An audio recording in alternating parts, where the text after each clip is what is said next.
أهلا بكم في موجز لأهم وآخر الأخبار. أكد الرئيس عبد الرب منصور هادي أنه لن يسمح للأمم المتحدة بفرض قرارات بتشكيل حكومة ائتلافية مع الجماعة الحوثية. هادي وفي كلمته أمام حشد من أبناء محافظة مأرب التي وصلها صباح اليوم للاطلاع على الأوضاع العسكرية والأمنية هناك، قال إنه لن يسمح للحوثيين بإقامة دولة فارسية في اليمن. وأضاف هادي أنه سيكون قريبا في العاصمة صنعاء. هذا وألمحت مصادر في الرئاسة إلى أن زيارة الرئيس هادي إلى مأرب جاءت بهدف الإشراف على معركة تحرير العاصمة صنعاء. أكد رئيس الأركان اليمني اللواء محمد علي المقدشي أن قوات الجيش الوطني والمقاومة الشعبية تمكنت من تحرير معظم محافظة الجوف.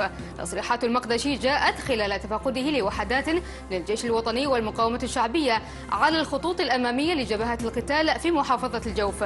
المقدشي التقى قادة الألوية وكبار العسكريين لمناقشة سير المعارك الجارية، مشيرا إلى أن الشرعية ستصل قريبا إلى حرف سفيان في عمران وصعدة.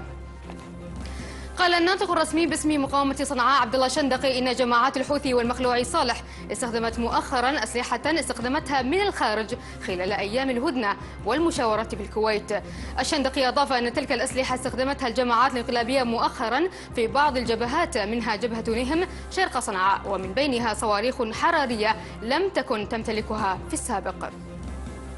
شنت مقاتلات التحالف العربي غارات جوية على مواقع الانقلابيين في بلدة الوازعية شرق محافظة تعز. مصادر عسكرية أكدت أن إحدى الغارات أصابت مركبة عسكرية يستقلها انقلابيون كانت متجهة للتعزيز في جبهة المضاربة، وأن قتلى وجرحى في صفوف الانقلابيين سقطوا في تلك الغارة. قال محافظ عدن اللواء عيدروس الزبيدي ورئيس اللجنة الأمنية إن السفينة المحملة بالسلاح والتي كانت في طريقها إلى جماعات الحوثي وضبطت بخليج عدن كانت قادمة من القرن الإفريقي.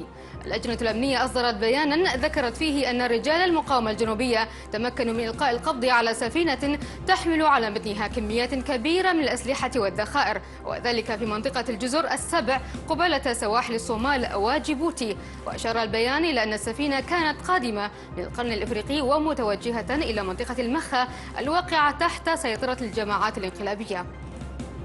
قدم مركز الملك سلمان للإغاثة والأعمال الإنسانية دعما للأمهات والأطفال والنساء الحوامل والرجال عبر برامج يمولها المركز وتنفذها منظمة الصحة العالمية مع شركاء الصحة في الدولة. المركز قام بتنفيذ 5 أنشطة تكاملية لتقديم خدمات التحصين والإدارة المتكاملة لأمراض الطفولة والصحة الإنجابية والتغذية، وصلت من خلالها إلى أكثر من 300 ألف طفل. المركز أرسل كذلك 12 فريقا لتقديم خدمات الرعاية الصحية الأولية التكاملية في محافظات عدن وأبين وحجة وصنعاء وصعدة وسقطرى.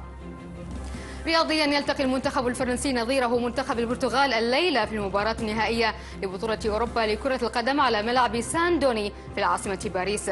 منتخب الديوك يتطلع إلى إسعاد جماهيره بإحراز العلامة الكاملة في البطولات الكبيرة التي تستضيفها بلاده والتتويج باللقب الثالث على أرضه، بينما يطمح المنتخب البرتغالي بقيادة نجمه الشهير كريستيانو رونالدو للفوز بلقبه الأول في البطولة.